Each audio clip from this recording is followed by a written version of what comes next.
I raised up in a Bedouin setup in my country. I went to a school called Khalwa, and Khalwa is when you memorized the Quran. When I was 6 years old, I memorized 2 parts in the Quran. My upbringing, I just prayed the 5 prayer. I want to be an imam. Allah was everything to me. The first time I heard about Christian, I thought Christian are finished. They're not existed anymore. The first things I heard about Christian, they're going to be the wood of the fire in hell. A friend of mine at the university, he started to tell me about Christ, and I keep rejected him. And one time I beat him up. Your Christ is not like our Christ. You call him Allah, and he is not. Later on, I broke all my religious habit. The reason I broke, I commit a sin against Islam, and I was punished for it, and I was angry of that punishment. I was looking for forgiveness. He started to tell me about Jesus forgiving sin. I loved it. He invited me to the church, and I went, and I was so scared. I was sitting in the back of the church and said, if this Christian starts to do any weird things, I'm out of there. Different people, they start to pray about people doing bad things to them, talking about persecution. At the end of every prayer request, they ask that they may love them. I told him, why are you behaving like this? There's nothing called love.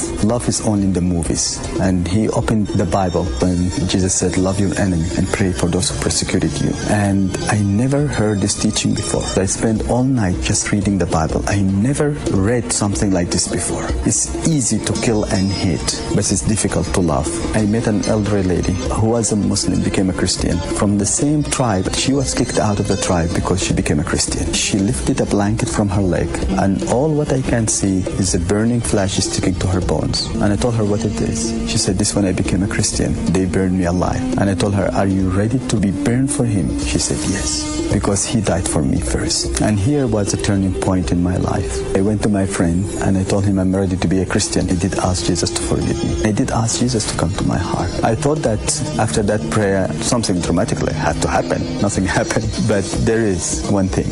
I have a great peace in my heart. I used to be an angry man, and I became a very peaceful man. I have found Christ. I have found the living God. The Bible, when I read the Bible, I haven't seen a teaching like this. All what I have seen in the Quran is killing and hating. But what I have found and read in the Bible is love. How many times do you want to kill your enemy and you think that's your right? But Christ came and changed all this. He asked us to love our enemy. You memorize the Quran, you pray 5 times a day, you do your zakat, maybe you can go to Hajj, but after, what is your eternity? Nobody knows. Even Muhammad, the Prophet of Islam, he wasn't sure that he was going or not. But in Christianity, whoever believes in him shall not perish but have eternal life. There is assurance there. This is your life, this is your eternity, and just give your life totally to him.